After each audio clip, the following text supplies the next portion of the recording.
శ్రావణ మాసం వచ్చేస్తుంది. ఆడవాళ్ళందరూ కూడా అమ్మవారిని అందంగా అలంకరించుకొని పూజలు, వ్రతాలు, నోములు చేస్తుంటాం కదా. మరి అందులో భాగంగా కలశాన్ని కేవలం బ్లౌజ్ పీస్తో అందంగా ఎలా అలంకరించుకోవాలనేది ఇవాళ చూపించబోతున్నాను. దానికోసం ముందుగా ఇలా ఒక ప్లేట్ తీసుకొని కొంచెం బియ్యం వేసి దానిపైన కలశాన్ని అమర్చుకోవాలి. కలశంలో కొన్ని నీళ్లు పోసి కుంకుమ, పసుపు, అక్షంతలు వేసి కొబ్బరికాయని ఇలా పెట్టుకోవాలి.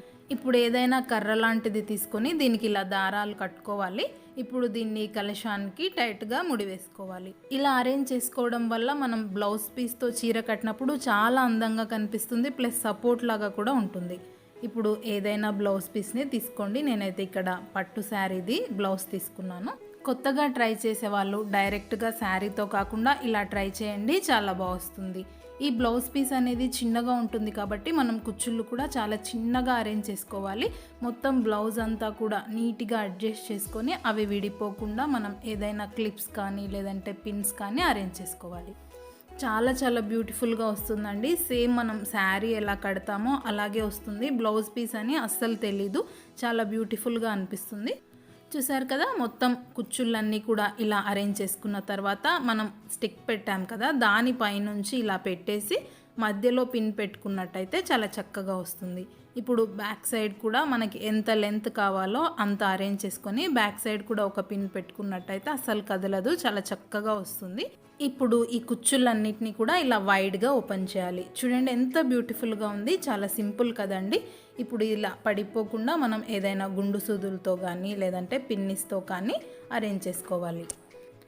రెండు వైపులా కూడా పిన్స్ పెట్టుకున్న తర్వాత మనం సెంటర్లో ఈ కుచ్చులన్నిటినీ కూడా నీట్గా ఈవెన్గా అరేంజ్ చేసుకుంటే చూడ్డానికి చాలా బాగుంటుంది. సో సెంటర్లో రెండింటిని కలిపి కింది నుంచి ఇంకొక పిన్ అరేంజ్ చేసుకోవాలి. చూడండి ఓవరాల్గా ఎంత బాగా అనిపిస్తుంది కదా. ఇప్పుడు మనం దీనికి అమ్మవారి ఫేస్ని అరేంజ్ చేసుకోవాలి. అమ్మవారి ఫేస్ని మీకు నచ్చిన విధంగా అలంకరించుకొని ఈ కొబ్బరికాయకి టైట్గా ముడివేసుకోవాలి. అచ్చం చీరకట్టులా కనిపించాలన్నా లేదంటే ఈ శారీ ఫ్రిల్స్ అన్నీ కూడా ఇంకాస్త ఎలివేట్ కావాలనుకున్నా కూడా ఏదైనా లేస్ తీసుకొని ఇలా వడ్డానంలాగా అరేంజ్ చేసుకుంటే ఇంకా చాలా బాగా కనిపిస్తుంది. ఇది ఆప్షనల్, మీకు ఒకవేళ అవైలబిలిటీ ఉంటే లేస్తో అరేంజ్ చేసుకొని మీకు నచ్చిన నగల్ని అలంకరించుకోండి. తర్వాత పూలమాలను కూడా వేసుకోవాలి. ఇలా ఏ ఫ్లవర్స్తో చేసినటువంటి పూలమాల అయినా కానీ పైనుంచి అరేంజ్ చేసుకొని సైడ్స్కి కూడా ఇలాంటి ఫ్లవర్స్ని పెట్టుకున్నట్టయితే చూడ్డానికి చాలా చాలా అందంగా కనిపిస్తుంది. ఇప్పుడు చిన్నటి కిరీటం లాంటిది నా దగ్గర అవైలబిలిటీ ఉంది కాబట్టి నేను అరేంజ్ చేస్తున్నాను. సో చూసారు కదా, మొత్తంగా కూడా రెడీ అయిపోయిన తర్వాత చాలా చాలా బాగా అనిపిస్తుంది. కేవలం చిన్న బ్లౌజ్ పీస్తోనే అమ్మవారిని చాలా చక్కగా అందంగా అలంకరించుకున్నాం కదా, కనుల విందుగా పండగలాగా అనిపిస్తుంది. ఫ్రెండ్స్, మీకు కనుక ఈ వీడియో నచ్చినట్టయితే తప్పకుండా లైక్ చేయండి. మీకు ఎలా అనిపిస్తుంది అనేది మాత్రం నాకు కామెంట్ బాక్స్లో తెలియచేయడం అస్సలు మర్చిపోద్దండి. బ్యాక్ సైడ్ కూడా రియల్ ఫ్లవర్స్ ఉంటే ఓకే, లేదంటే ఇలాంటి పేపర్ ఫ్లవర్స్తో డెకరేట్ చేసుకుంటే చూడ్డానికి చాలా చాలా బాగా అనిపిస్తుంది.